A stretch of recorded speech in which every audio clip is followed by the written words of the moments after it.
Web serials இனி டிவிக்கு முன்பே சன் நெக்ஸ்ட் ஆப்ல ஜாலியா எல்லாருக்கும் முன்னாடியே பாருங்க. இப்பவே சன் நெக்ஸ்ட் ஆப்பை டவுன்லோட் பண்ணி சப்ஸ்கிரைப் பண்ணுங்க. இப்ப நீ எதுக்கு பயப்படுற? ஆதி பேசிருந்தா இந்நேரம் உனக்கு கால் பண்ணிருப்பான். அவன் இன்னும் கால் பண்ணலனா அதுக்கு காரணம் இருக்கு மகி.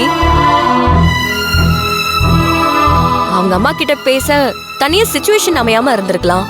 அப்படி இல்லனா அவங்க அம்மா நல்ல மூட்ல இருக்கும்போது அவன் பேசலான்னு நினைச்சிருக்கலாம்ல. எனக்கு நம்பிக்கை இருக்குடி. கண்டிப்பா ஆதி அவங்க அம்மா கிட்ட பேசி கல்யாணத்துக்கு சம்மதம் வாங்க தான் போறான். அதுல எந்த மாற்றமும் இல்ல. என்னோட மனசும் அப்படிதான் சொல்லுது மதி. இருந்தாலும் உள்ளுக்குள்ள பயமா இருக்கு.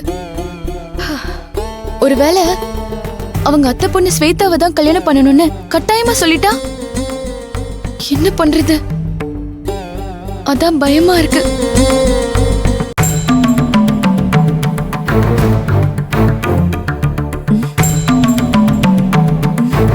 இவரு ஒட்டு கேக்குறத பார்த்தா மதி யாருக்கிட்டயும் போன்ல பேசுறா போல இருக்கே.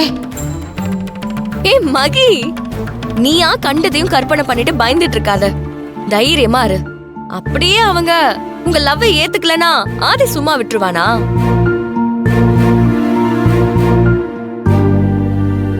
அவன் சொசைட்டில நல்ல பொசிஷன்ல இருக்கவன். எல்லாத்துலயும் ஜெயிச்சாவன் தன் காதல்ல ஜெயிக்காம போயிருவான்னு நினைக்கிறியா? உங்க லவ் உண்மையா இருந்தா நீங்க தோக்கவே மாட்டீங்க. ஏன்னா உங்க லவ்வே உங்களை ஜெயிக்க வைக்கும். போதுமா? உன்கிட்ட பேசினதுக்கு அப்புறம் தான் எனக்கு கொஞ்சம் ஆறுதலா இருக்கு மதி. சரி, நீ மனச போட்டு குழப்பிக்காம நிம்மதியா தூங்கு. எதுவா இருந்தாலும் காலையில நேர்ல பேசிக்கலாம். சரி, நீ தூங்க. Good night.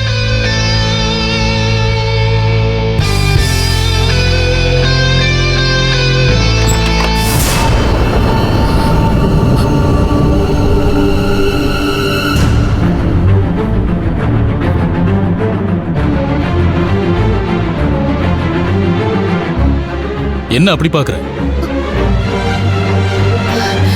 பொண்ணு போன் பேசுறத ஒட்டு கேக்குறானே, இவன்லாம் ஒரு அப்பனானு பாக்குறியா? நான் ஒட்டு கேட்டதுனாலதான் உன்னை கையுங்களவுமா பிடிக்க முடிஞ்சது. ஐயோ, நான் நினைச்ச மாதிரியே நடந்துருச்சே. சொல்லு, யார்கிட்ட இந்த நேரத்துல போன்ல பேசிட்டு இருந்த? மகிழ்னி கிட்டதான்பா பேசிட்டு இருந்தேன். பொய் சொல்லாத. நீ காதல் கத்திரிக்கான்னு பேசிக்கிட்டு இருந்தது என் காதல விழுந்தது.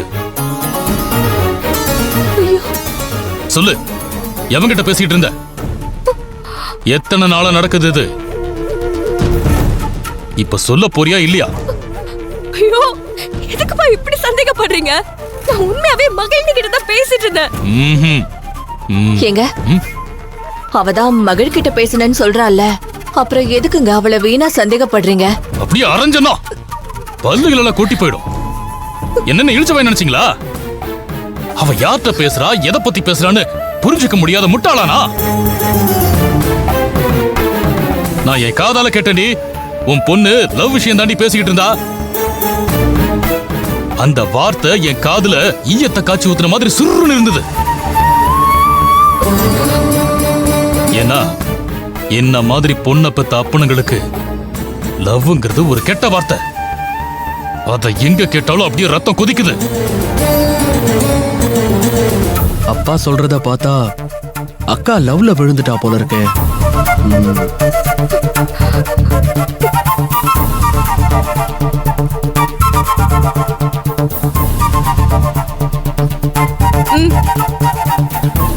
இந்தாங்கப்பா, யார்கிட்ட பேசினேன்னு நீங்களே பாருங்க.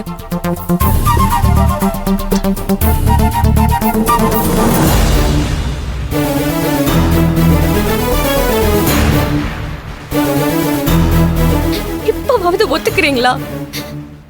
ஏன்பா எதுக்கு எடுத்தாலும் என்ன சந்தேகப்பட்டுட்டே இருக்கீங்க?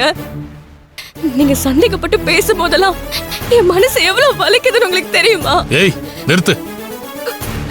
உன் அக்கா ஓடி போனப்ப என் மனசு எவ்வளவு வலிச்சிருக்குன்னு உனக்கு தெரியுமா? தெரியாது. ஏன்னா அந்த வலி எனக்கு மட்டும்தான் தெரியும். அது ஒரு அப்பனோட வலி. அந்த காலத்துல கெட்டும் பட்டணம் போய் சேருன்னு சொல்லுவாங்க. ஆனா நான் பட்டணத்துக்கு வந்து கெட்டு போயிட்டேன். உங்க அக்கா ஓடி போனதுனால என் மான மரியாதை எல்லாமே போயிடுச்சு. சொந்த பந்தங்க முன்னாடி தலை நிமிர்ந்து நடக்க முடியல.